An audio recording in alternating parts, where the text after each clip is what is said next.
ఇక్కడ ఉన్న వాళ్ళందరూ ఈరోజు నైమిషారణ్యంలో ఉన్నాం మనందరం. నైమిషారణ్యం అంటేనే నేను చెప్పారు గురువుగారు. మరి ఇక్కడ వ్యాస మహర్షి భారతాన్ని, అలాగే సూతుడు దత్తాత్రేయ స్వామి యొక్క జీవిత చరిత్రని ఇక్కడ దర్శించి రాశారని చెప్పేసి. వ్యాసుడు అంటే జ్ఞానాన్ని వ్యాపింపచేసినవాడు వ్యాసుడు. ఇవాళ ఎప్పుడో యుగాల క్రితం ఆ మహర్షులు వ్యాసులు మనం చరిత్రలు చదువుకుంటున్నాం. ఇవాళ జ్ఞానాన్ని ప్రపంచానికి వ్యాపింప చేసిన మనందరం కూడా వ్యాస మహర్షులమే. గట్టిగా చెప్పకూడదు వ్యాస మహర్షులందరికీ, గట్టిగా చెప్పట్లే. ఇంకా మాస్టర్స్, మన గురువుగారు ఎప్పుడు మనకి ఖాళీగా ఉండడం నేర్పించలేదు. ఎప్పుడు సమయాన్ని ఎలా సద్వినియోగం చేసుకోవాలి అద్భుతంగా నేర్పించారు మన గురువుగారు. ఇందాక చప్పట్లు కొడితే ఎంత అద్భుతంగా శక్తి ఇక్కడ క్రియేట్ అవుతుందో ఎంత అద్భుతంగా చెప్పారు స్వామీజీ వారు. ఎవరైనా సరే ఏదైనా ఒకటి తీసుకుంటున్నారంటే, ఒక ప్రశంస వస్తుందంటే అది వారికి కాదు, మనకే. ఎందుకంటే వారు మనం వేరు కాదు అని మనం తెలుసుకున్నాం. ఎప్పుడు చప్పట్లు కొడుతూ ఉండాలి. కరెంటు పోయిందనుకోండి, అయ్యో కరెంటు పోయిందా కాదు, చప్పట్లు కొట్టాలి. పోయిన దానికి కరెంటుకి. కరెంట్ వచ్చిందనుకోండి, కరెంట్ వచ్చిందని చప్పట్లు కొట్టాలి. ఇది కృష్ణతత్వం. చెప్పండి నాతో పాటు అందరూ, యో నరుష్యతి.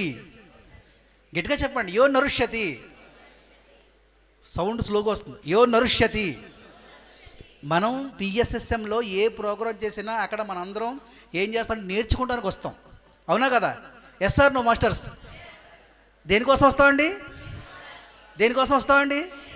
పిరమిడ్ సొసైటీ ఏ సాంప్రదాయానికి చెందిందని పత్రిజీని అడిగితే పత్రిజీ ఏమన్నారంటే, నేర్చుకునే సాంప్రదాయానికి చెందింది అన్నారు పత్రిజీ. చెప్పలు కొడదాం. కనుక ఇక్కడ ధ్యానం నేర్చుకుంటాం, అందరు గురువుల యొక్క సందేశాలు మనం చక్కగా వింటాం, అవార్డులు తీసుకుంటాం, నృత్యాలు చేస్తాం, పద్యాలు నేర్చుకుంటాం, శ్లోకాలు నేర్చుకుంటాం. ఒక పిరమిడ్ మాస్టర్ అంటే పత్రిజీ ఎంత అద్భుతంగా పోల్చారో. నాకన్నా ఎవడు ఇక్కడ తక్కువగా లేడు అన్నారు ఆయన. మరి మనం ఎలా ఉండాలి చెప్పండి? ఎంత అద్భుతంగా ఉండాలి జీవితాన్ని, ఎంత అద్భుతంగా ప్రతి సమయాన్ని మనం పసందాన్ని గ్రోలాలు చెప్పండి. ప్రతిరోజుని మంచి రోజు ఎలా మలుచుకోవాలి చెప్పండి. భలే మంచి రోజు, పసందైన రోజు, వసంతాలు పూసే నేటి రోజు అన్నాడు ఒక కవి. వసంతాలు పూచే నేటి రోజు. వసంతాలు ఒకరోజే పూయాలా, ప్రతిరోజు పూయాలా? ప్రతిరోజు పూయాలా, ప్రతి క్షణం పూయాలా? ప్రతి క్షణం పూయించుకున్నవాడే పిరమిడ్ మాస్టరు. ప్రతి క్షణం వారు నవ్వితే ఆనందం, నవ్వితే అందం, చూస్తే అందం, వింటే అందం, వాడు నడిస్తే అందం, వాడు ప్రశంసిస్తే అందం, వాడు కదిలితే అందం, వాడు తిట్టినా కూడా అందమే. పత్రిసారి తిడితే ఎంత బాగుంటుందో వినడానికి. మూర్ఖసి కాబట్టి అనేవారు ఆయన ఎక్కువగా. ఆ తిట్టు కూడా బాగుంటుంది. అంటే ఒకనొక పరిపూర్ణమైన మానవుడు వారు ఏది చేసినా అద్భుతంగా ఉంటుంది. అలా మనం చరిత్రలో కృష్ణుడిని చూస్తాం. ఏది చేసినా అద్భుతమే. అన్నిట్లో ఉన్నారు. కృష్ణుడు ఏ ఏ రంగాల్లో ఉన్నాడో మళ్ళీ అదే అన్ని రంగాల్లో ఉన్నవాడు ఈ భూమి మీద ఎవరంటే మన సుభాష్ పత్రిజీ చెప్పలు కొడదాం వారికి. కాబట్టి చక్కగా ఇంత ఓపికగా కూర్చోడానికి చిన్న విషయం కాదు ఇది. ఈ రోజంతా చక్కగా ఇక్కడ ఉండి అందరూ మాట్లాడుతున్న విని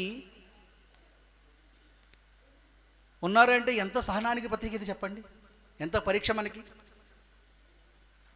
మనం ఎంత గొప్పవాళ్ళో మన మీద మనం ప్రశంసించుకోవచ్చు, ప్రశంసలు కురిపించుకోవచ్చు మనం. మీ అందరికీ చెప్పలు కొడదాం ఒకసారి. మరి చక్కగా బ్రాండ్ అంబాసిడర్స్ మీటింగ్ 9 చాలా అద్భుతంగా ఈ రోజంతా జరిగింది. మార్నింగ్ మెడిటేషన్ జరిగింది. అలాగే చక్కటి సజ్జన సాంగత్యం. స్వామీజీ వారు చక్కగా మనకి సెలవిచ్చారు ఇవాళ వారి యొక్క జ్ఞానాన్ని. అలాగే అందరు మాస్టర్ల యొక్క అనుభవాలు మనం విన్నాం. అలాగే ఈరోజు అవార్డ్స్ అందరూ కూడా మరి గురుతర బాధ్యత. గురువుగారికి ఏమిచ్చి మనం రుణం తీసుకోవాలంటే, వారు ఏది సంకల్పించారో, దేనికోసం ఈ భూమి మీదకి వచ్చారో ఆ మిషన్ని మనం ముందుకు తీసుకెళ్ళడమే. అదే నిజమైన గురుదక్షిణ. ఆయన ఏమన్నారు తెలుసండి ఒకసారి, మీకు గురుదక్షిణగా ఏమి ఇవ్వాలి గురువుగారు అంటే, నాకన్నా గొప్పవాడు కావడమేరా నాకు ఇచ్చే గురుదక్షిణ అన్నారు ఆయన. అంటే ఏమిటి? ఆయన సత్యాన్ని వ్యాపింపజేశారు. అంతకన్నా వేరేట్లు వ్యాపింప చేయడం మన పని. ఉన్నాం కాబట్టి భూమి మీద మనం ఉన్నామంటే మన సత్యాన్ని వ్యాపింప చేయడం కోసం ఉన్నాం. అది ఎలా చేస్తాం? కొంతమంది తిరిగి చేస్తారు,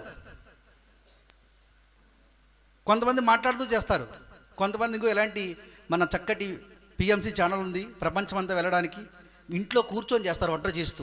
అలా చేస్తున్న వాళ్ళు మీరు అందరూ చెప్పకూడదు మీ అందరికీ.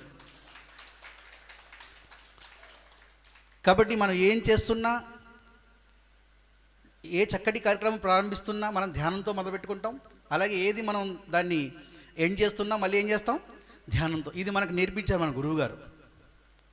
చెప్పండి, గురు దేవో భవ.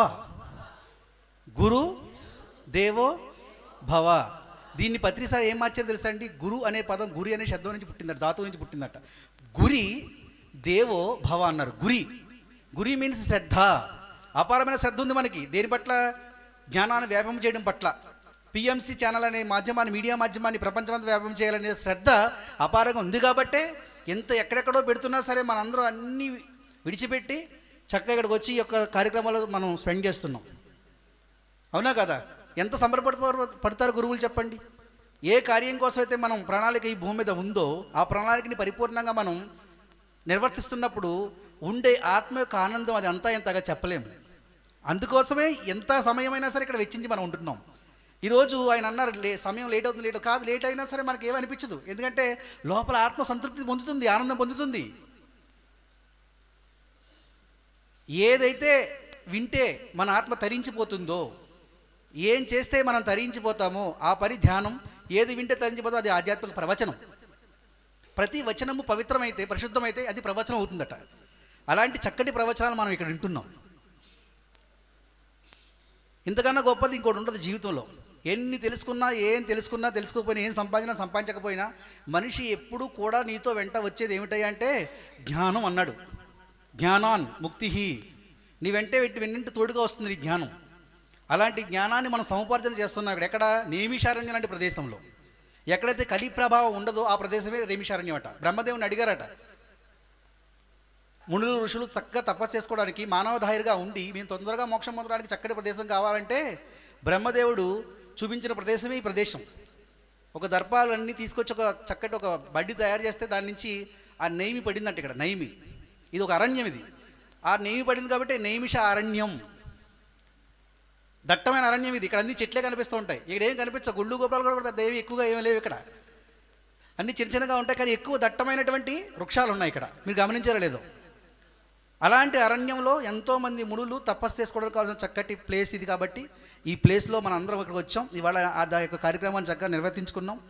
మరి మనం ఒక 5 నిమిషాలు మెడిటేషన్ చేసుకొని హాయిగా భోజనాలు చేసుకొని మనం ఈరోజు ముగించుకుందాం. మాస్టర్స్ హాయిగా కూర్చుందాం, కళ్ళద్దాలు తీసేయండి.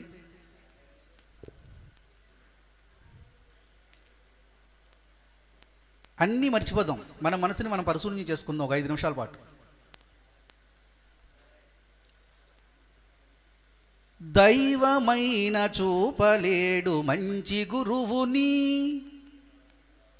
దైవమైన చూపలేడు మంచి గురువుని, మంచి గురువైతే చూపగలడు దేవదేవుని. ఏ దేవుడు చూపించాలంట గురువుని, కానీ గురువు చూపించగలట దేవుణ్ణి, దేవదేవుణ్ణి చూపించగలడంట. అలాంటి గురు సాంగత్యంలో మనం ఉన్నాం. ఏ జన్మ సంస్కరింపబడిందో కానీ ఒక మహా జగద్గురుతో మనం ప్రయాణం చేసాం. మాస్టర్స్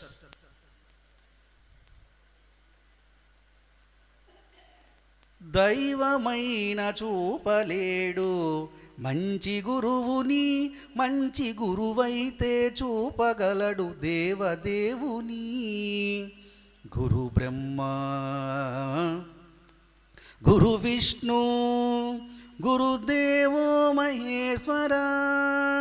దైవమైన చూపలేడు మంచి గురువుని, మంచి గురువైతే చూపగలడు దేవదేవుని.